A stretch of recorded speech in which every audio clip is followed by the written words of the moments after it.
जय शिवराय मित्रांनो, राज्यामध्ये जी काही ढगाळलेली परिस्थिती आणि धुईधुक्याचं वातावरण आहे याबद्दल पूर्वकल्पना आपल्या मान्सूनच्या रिपोर्टमध्ये आणि बऱ्याचशा व्हिडिओमध्ये तुम्हाला 4-5 दिवसापूर्वी आणि काही महत्त्वाच्या अंदाजामध्ये पण दिलेली आहे। त्या पद्धतीनं 1 तारखेपासून हे वातावरण सक्रिय झालेलं आहे आणि अनेक ठिकाणी धुकं ढगाळलेली परिस्थिती आणि बऱ्याचशा ठिकाणी वातावरण हे अति खराब झालेलं आपल्याला पाहायला मिळते। मुंबई सारख्या आणि कोकण किनारपट्टी सारख्या ठिकाणी काही प्रमाणात पावसाला देखील सुरुवात झाली आहे, पण महाराष्ट्राचं चित्र हे पावसाच्या बाबतीत कमी आहे किंवा नाही म्हटलं तरी चालतंय, हे तुम्हाला त्याही रिपोर्टमध्ये सांगितलंय। आता या व्हिडिओमध्ये शेवटपर्यंत ऐका, कुठल्या भागांना पावसाचा धाक किंवा कुठल्या भागांना नुसतं धुई पण तीही किती लेवलला हे शेवटपर्यंत ऐकण्याचा प्रयत्न करा। सध्या चालू असलेलं ढगाळलेलं वातावरण मागच्या रिपोर्टमध्ये सांगितल्याप्रमाणे जे काही जम्मू काश्मीर आहे तिथे बर्फवृष्टी किंवा अति ढगाळलेलं वातावरण आहे, तिथे बारीक सारीक आभाळामध्ये जे काही बर्फवृष्टी सध्या चालू आहे त्याचा परिणाम सागरातल्या असलेल्या अनेक देशांवरती होतो आणि त्याचा प्रभाव बंगालच्या उपसागरामार्गे महाराष्ट्रामध्ये ढगाळलेली परिस्थिती निर्माण करतो आहे। यामध्ये हिमधुई आणि धुईचा प्रादुर्भाव अनेक पिकांना त्रासदायक ठरणार आहे आणि मागच्याही व्हिडिओमध्ये तुम्हाला मी सांगितलंय जवळपास 27-28च्या सुद्धा की 31 तारखेला आणि 1 तारखेच्या आसपास फवारण्या करून घ्या बुरशीनाशकांच्या वगैरे, कारण की हा परिणाम तुम्हाला जाणवणार आहे, विशेष करून वेलवर्गीय पिकं असतील वगैरे गोष्टी। तर आता मुद्द्यावरती येऊया।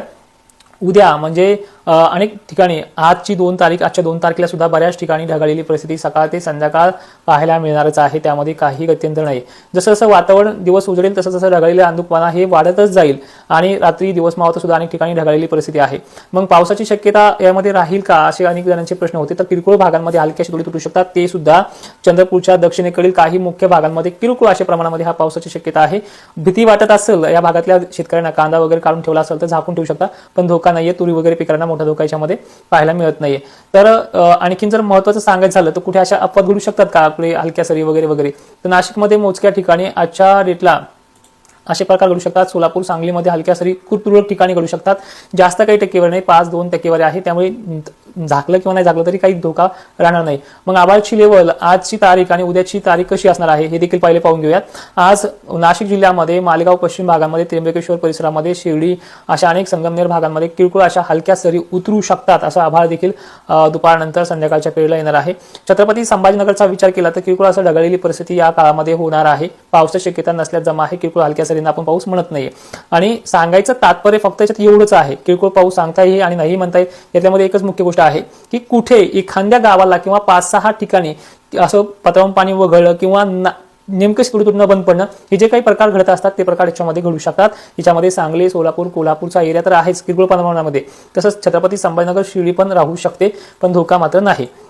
त्यानंतर 3 तारीख ही सुद्धा वातावरणाच्या बाबतीत खराब आहे। दक्षिण महाराष्ट्र, सांगली, कोकण किनारपट्टी, कलबुर्गी, कर्नाटक अशा अनेक भागांमध्ये ही ढगाळलेली परिस्थिती राहू शकते। तर लातूर जिल्ह्यातही उद्या आणखीन ठिकाणी 3 तारखेला ढगाळलेली परिस्थिती आज तर आहेच, कालही होती, आजही आहे। उद्या मात्र लातूर शहर परिसरामध्ये, अंबाजोगाई, केज, धारूर भागामध्ये किरकोळ अशा ढगाळ वातावरणाचा आणि बऱ्याचशा ठिकाणी धुळीचा भडीमार मात्र सर्व जिल्ह्यांमध्ये, जास्त मराठवाडा आणि पश्चिम महाराष्ट्र कांदेसा असणार आहे। विदर्भातही डोंगर, घाट, माते या भागांमध्ये पुढचं वाहन दिसणार नाही, एवढ्या तीव्र लेवलला ही धुळी असणार आहे।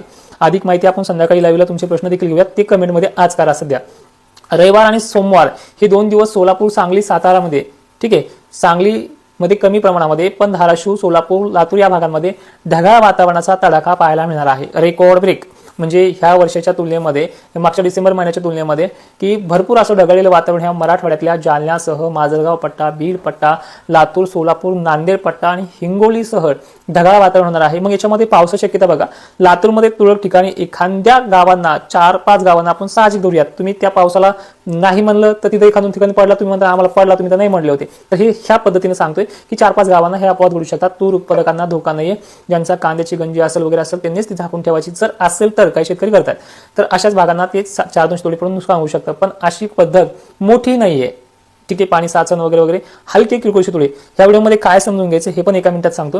हे वातावरण मराठवाड्यासाठी रविवार सोमवार जास्त आहे, त्यानंतर हळूहळू 7-8 तारखेपासून ते कमी व्हायला सुरुवात होईल, पण 8 तारखेपर्यंत तरी राहीलच, ठीक आहे।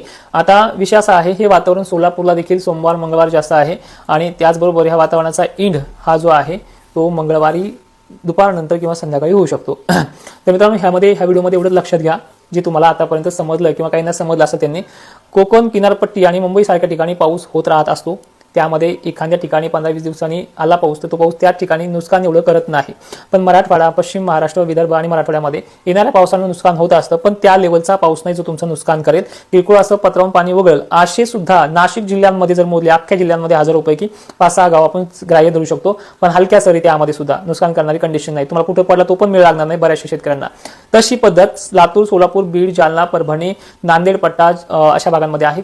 काही संभाजीनगरच्या पण जो काही वैजापूर एरिया असेल, कन्नड, सिल्लोड, भोकरदन एरिया आहे, या भागात देखील समावेश राहू शकतो. त्यानंतर चंद्रपूर जिल्ह्यामध्ये येत्या 2 दिवसांमध्ये सुद्धा अशी हलक्या सरींची जी काही दक्षिण भाग आहे, यवतमाळ साईड आहे, अशा भागांचा समावेश आहे. आणि थोडक्यात आणि महत्त्वाचं, मराठवाडा, विदर्भ, पश्चिम महाराष्ट्र राज्यामध्ये दिनांक 6 ते 7 तारखेपर्यंत वातावरण हे कायम ढगाळलेलं आणि धुईधुक्याचं असणार आहे. आता प्रामुख्यानं दोन महत्त्वाच्या गोष्टी होत्या ना, त्या की ह्या महिन्यामध्ये थंडीची कमतरता पाहायला मिळेल. म्हणजे 4 दिवसासाठी 8 दिवसासाठी वातावरण हे जास्त ढगाळलेलं राहून थंडीची जी काही लेयर्स आहेत त्या कमी करू शकतं, थंडीची तीव्रता कमी करू शकतं.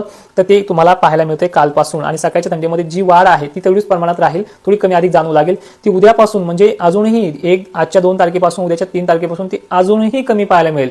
पण याच्यामध्ये धुईधुक्यांच्या परिणामामुळे धोके ते काय जे आहे धुईचे ते कायम राहणार आहे. एकंदरीत परिस्थिती जानेवारी पूर्ण यामध्ये पावसाळी वातावरण होत राहील. थोडाफार 4-2 ठिकाणी 4-2 थोडे प्रतही राहील. महाराष्ट्र मोठा आहे, कानाकोपऱ्यात एखाद्या, पण नुकसान करेल अशी कंडिशन ह्या महिन्यात नाहीये. आणि विषय विनंती अशी आहे, अजूनही ला निना गेला नसल्यामुळे 14 तारखेच्या आतमध्ये 12 ते 13-14 तारखेच्या आतमध्ये एक चक्रीय स्थिती निर्माण होण्याची शक्यता आहे. पण त्याचा महाराष्ट्रावरती गंभीर अशा स्वरूपाचा परिणाम होईल असे संकेत आज तरी मॉडेल व्यक्त करत नाहीये. पण ढगाळलेलं वातावरण, धुई धुके वगैरे हे पुन्हा वाढण्याची भीती आहे. तर अशा प्रकारचा महाराष्ट्राचा हवामानाचा आढावा होता. तुम्हाला जे काही प्रश्न पडले असतील ते कमेंटमध्ये करा. आजच्या संध्याकाळच्या लाईव्हमध्ये त्याचं उत्तर तुम्हाला अपेक्षेपेक्षाही चांगलं देण्याचा प्रयत्न करेल. तर जय शिवराय, धन्यवाद.